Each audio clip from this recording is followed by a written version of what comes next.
Anong ganap sa mundo ng showbiz?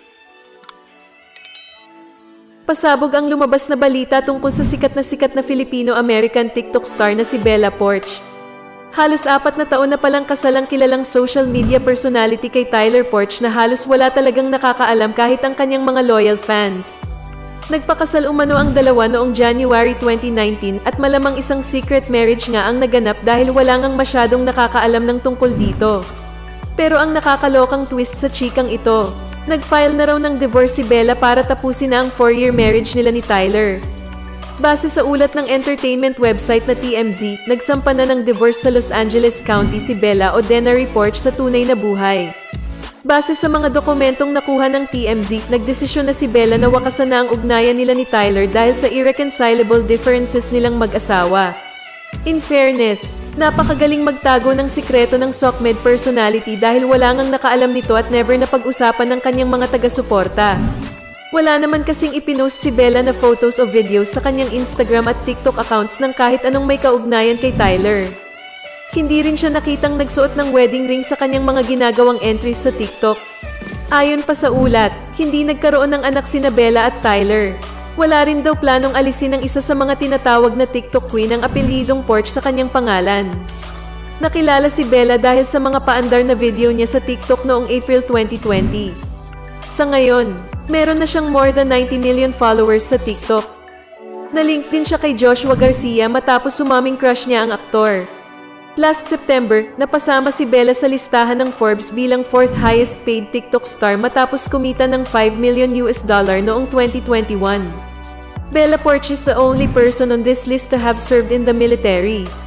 The former Navy helicopter mechanic has continued to be a true crossover star, since attracting 90 million plus TikTok followers with her lip-syncing videos. Poarch has been trying to make it as a musician. The Philippines native single Build a Beach reached number 58 on Billboard's pop chart in May 2021. She's done deals with luxury fashion house Moncler and video game Call of Duty, helping to make her one of the highest paid TikTokers in 2021. Ayon sa Forbes. Anong masasabi mo sa balitang ito?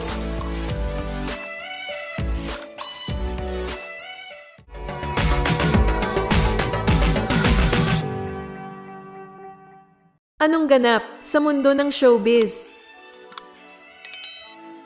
Sikat na TikTok star na si Bella Poarch, nagsalita na matapos ang balitang nag-file umano ito ng divorce sa asawang si Tyler Poarch. I'm sorry if everyone thinks I've been keeping a secret. I will address my divorce when I am ready to speak about it. In the meantime, please respect mine and Tyler's privacy. My team will be taking over my socials and posting certain obligations that need to be fulfilled. I will be taking a break from social media. Saad nito sa isang tweet. Anong masasabi mo sa balitang ito?